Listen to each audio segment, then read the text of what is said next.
and welcome to my channel, In Search of Wonder. My name is Anne, and today I have some autumn classic recommendations for you.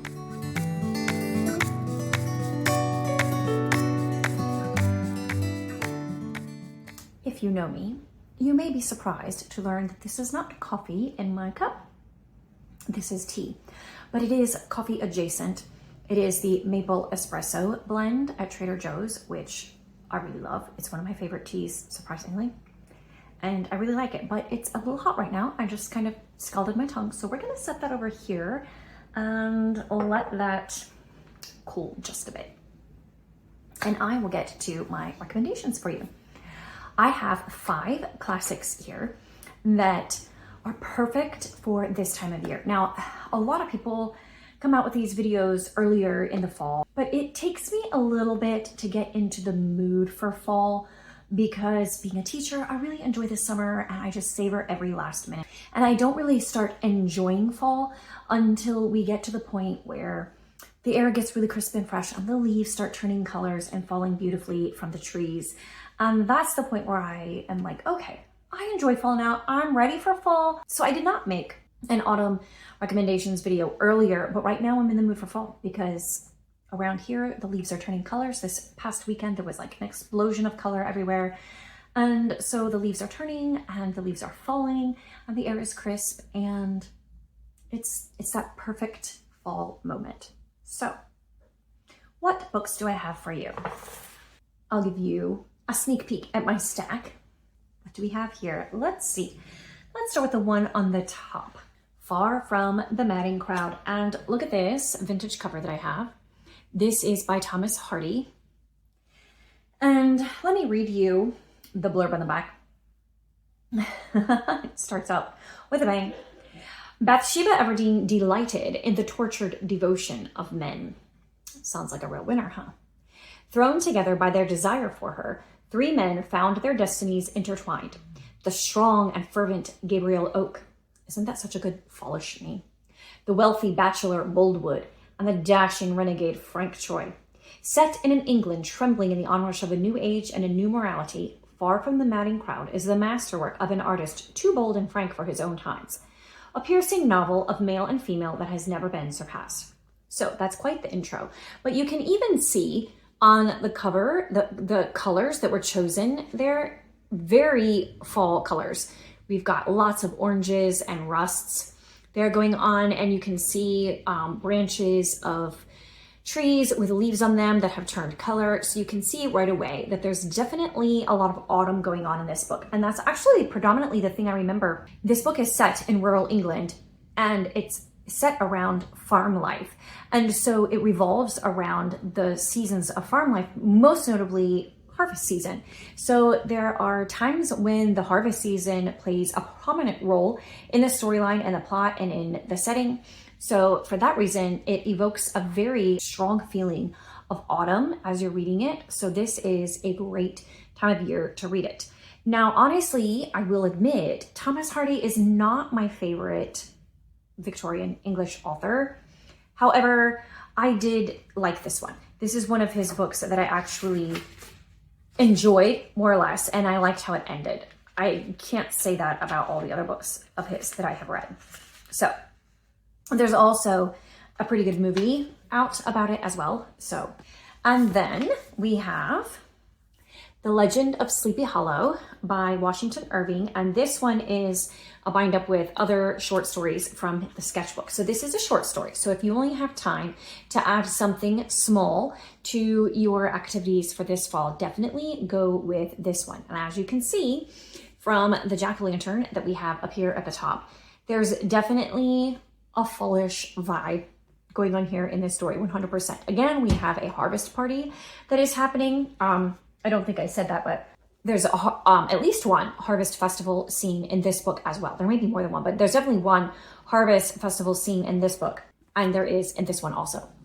So there's a harvest party, and it involves a school teacher, which always evokes feelings of autumn for me because school starts in autumn, and there is a jack-o'-lantern. I read this book earlier. Well, I listened to the story. I listened to a few stories by Washington Irving when my family and I went on vacation to New York, and we actually went to Sleepy Hollow, New York, and the adjacent area. They have a sculpture, sort of memorial for the legend of the Sleepy Hollow there in the town, and they have the bridge that is mentioned in the book, although it's not the same bridge that existed back in Washington Irving's time. It's, been rebuilt more than once actually since then. And Washington Irving's grave is there. You can go see his grave, his family plot, and all sorts of interesting landmarks there that you can see in Sleepy Hollow, plus a cute little bookstore. So anyway, we had a great time in Sleepy Hollow, New York, and we listened to this story and the other stories on the way. And it really, the descriptions of that area of New York were just so beautiful and lovely in this story. And we agreed that his descriptions of people, of his characters, like their physical appearance, some of the best I've ever heard or read in a book, because I could literally, the person was coming to life in my mind's eye as he was describing them. Like he would build them from the bottom up, so to speak, and, flesh out the details as he's describing them. And I could see the person in my mind as he was describing them, which I thought was really cool. So The Legend of Sleepy Hollow by Washington Irving. And then Anne of Windy Poplars by Lucy Maud Montgomery.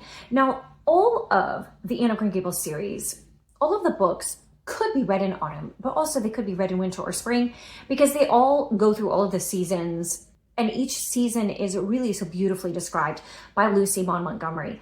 But I do think they're particularly suited to autumn because they do seem to revolve a lot around the school year, especially when Anne becomes a teacher. I mean, she starts out as a student and then she becomes a teacher. Maybe not as much when she's a mom, but definitely when she's a student and a teacher, there is that element of going through the school year. And we have that very strongly here because Anne is teaching. And I think it's 3 or 4 years that she's at Windy Poplars. That's where she lives. And she is teaching at a school there. And these are letters that she's writing to Gilbert, to whom she is engaged by this point. And so they're sort of love letters, but they're also just really newsy, cheerful letters about her life at Windy Poplars and the things that she's experiencing and the relationships that she's developing there and the friends she's making and her troubles that she's having, her struggles, and just telling everything about it to Gilbert. And we get to kind of peek over her shoulder while she's writing and read those letters from her. There is a little bit of their person narrative sprinkled throughout the story, but it is largely epistolary, which is unique in the Anne of Green Gables series. Anyway, this one I feel like is particularly autumnal in the Anne of Green Gables series. And you can also see on the cover, you can see that the leaves, the branches are starting to get a little bare, and the leaves that are on them are autumn colored. Plus you see, the autumn wind blowing, and it just evokes a whole feeling of autumn here on the front cover as well. So this book definitely has a strong autumn feel to it, and I think it's perfect for this time of year. Also, I think you can read it as a standalone, but probably you're pretty familiar with Anne as a series anyway. Another one is Jane Eyre by Charlotte Bronte. And look at this cover that I have. Again, the autumnal colors, the fall colors that are here on this book really kind of speak to that. But anyway, Jane Eyre feels like fall to me. Now, I think it moves through a variety of seasons, and you probably could just as well read it in the wintertime. I think would be a really good time as well. But I do think it has a strong feeling of autumn in the tone of the storytelling. There is a bit of a bleakness, like that late autumn bleakness where it's before you get to the peaceful side of winter, like the calm and snowy side of winter, the very end of fall, maybe beginning of winter, like that. So it's got that kind of bleak feeling. The trees are bare, the sky is gray, there's a drizzly rain, it's cold, you don't want to be outside, you want to be inside by the fire. That's the feeling in Jane Eyre. So if it's that kind of day, it's a good day to snuggle up with this book and a cup of tea. Let's see if my tea is cool enough to drink. Well, I didn't burn myself this time, so that's a plus. Also, I was just recently reading a fictionalized biography of Charlotte Bronte, and I learned that this book was published on October 16th. So perfect. In fact, her other book, Shirley, was also published in October. So great time of year to read the books that Charlotte Bronte wrote. Also, her other books, Villette and the Professor, again, are focused on teachers. And so they go through the school year. So That always has a strong autumn feel to me. And I also have for you Persuasion by Jane Austen. You knew I had to throw Jane Austen into this mix. I mean, it wouldn't be an Anne video without a mention of Austen, right? Of Jane Austen's books, I feel like Persuasion has the strongest feeling of autumn. There are several scenes in the book that are clearly set in autumn and just describing various aspects of autumn. There is one rather lengthy scene in particular where the main character, Anne Elliot, and her various assorted family members and other people go for a long extended walk, and they're walking through the woods, and it's autumn, and she is contemplating the beauty of autumn and the autumn poetry that she has stored away in her memory. And she's just enjoying the wonder and the delight of taking a walk through the woods in the autumn. And there are other scenes like that that just have a really strong feeling of autumn, of like those cool, chilly days, the leaves turning colors, the drizzly rain, and the coziness. There's a really strong, cozy feel to this one, more so, I think, than any of Austen's other books. It's very much centered on a cozy home life. It's not big and grand, even though our primary family here might be one of the wealthier families mentioned in Austen's books. They're experiencing a setback at the moment the story is set in, but they come from a decent amount of wealth. They're on the lower tier of the nobility. So it doesn't, like, they think that they're grand and everything, but the settings that Anne finds herself in this story, they seem small and homely and cozy and perfect for this time of year. So those are my 5 classics that I definitely recommend for reading this time of year. I just read Persuasion myself and really enjoyed it, and it was the perfect. I read it in September, and it was just so much fun reading it then. But I do want to give you a little bonus recommendation, which is kind of an obvious one, but that is Edgar Allan Poe's, and this I have his complete tales and poems. So I just recommend anything by Edgar Allan Poe for this time of year. I have not read every single thing by him, but I have read many of his short stories and a lot of his poetry. As for particular poems and stories that I recommend, of course, there's The Raven. You can see the picture there on the front. That goes with that. That is a poem. And I would say for sure The Telltale Heart, The Fall of the House of Usher, and The Cask of Amontillado. All of those would be fantastic books to read, or short stories of his to read this time of year. So, but I really think any of them would work for reading at this time. So there you have it. My 5 classic recommendations to read in the autumn, as well as a little bonus suggestion. If you haven't read any Edgar Allan Poe, you really should give him a try. I hope you are enjoying your autumn and enjoying the books that you're able to read.